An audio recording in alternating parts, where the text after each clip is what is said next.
Let's begin with the core goals of blockchain systems. First, we want trustless infrastructure. This means eliminating the need for centralized server operators who often compromise our privacy. Second, blockchains are tools for coordinating with people globally. People you may not know or trust, but need to interact with for trade, projects, or even voting without relying on an intermediary. Blockchain systems build trust through cryptography. Just like how cryptography provides guarantees in messaging, when you send an encrypted message, you're assured of integrity, non-repudiation, and authenticity.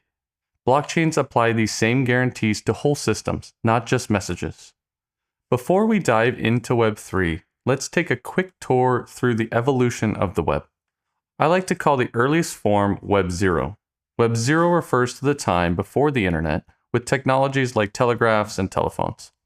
These relied on physical wires and human operators, with little to no cryptography unless you were in the military.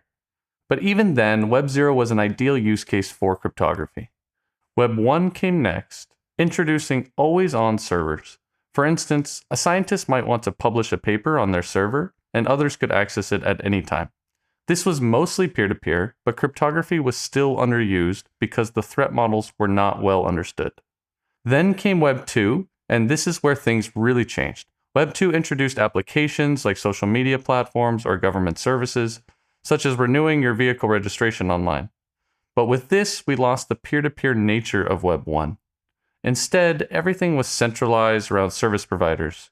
Facebook, for instance, controls what posts we see, and we can't verify whether they're altering the information. Even if you see that reassuring HTTPS lock symbol in your browser, it only guarantees secure communication between you and Facebook, not between you and other users.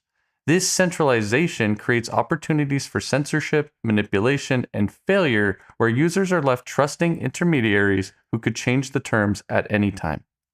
In Web 2, service providers often abuse their control. They can censor content, block interactions, or simply fail to provide requested data. More alarmingly, they can modify the data behind the scenes and you'd have little or no control over it. This is where blockchain steps in. The first blockchain most of us heard about is Bitcoin. Bitcoin introduced a new concept, a shared ledger with immutability. It wasn't just a digital currency, it was a new way to track a shared history, ensuring no one could tamper with past transactions. While Bitcoin pioneered the concept, Web3 takes it further. In Web3, we provision digital services without needing to trust a service provider. Instead, we use economic and game theory tools to incentivize service providers to behave honestly. It's no longer about hoping the service provider stays benevolent. It's about aligning incentives so they are rewarded for honesty. So what do we want from Web3 systems? First, permissionless access. Anyone should be able to use these systems regardless of status or location. We want also privacy. Users should control what information is shared and with whom. Authenticity is crucial, ensuring we know who sent messages or transactions. And then there's finality.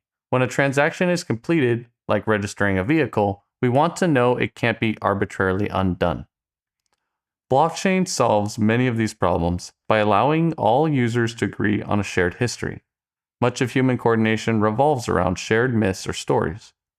Blockchain is the next step in that evolution, enabling large-scale coordination through a shared immutable history.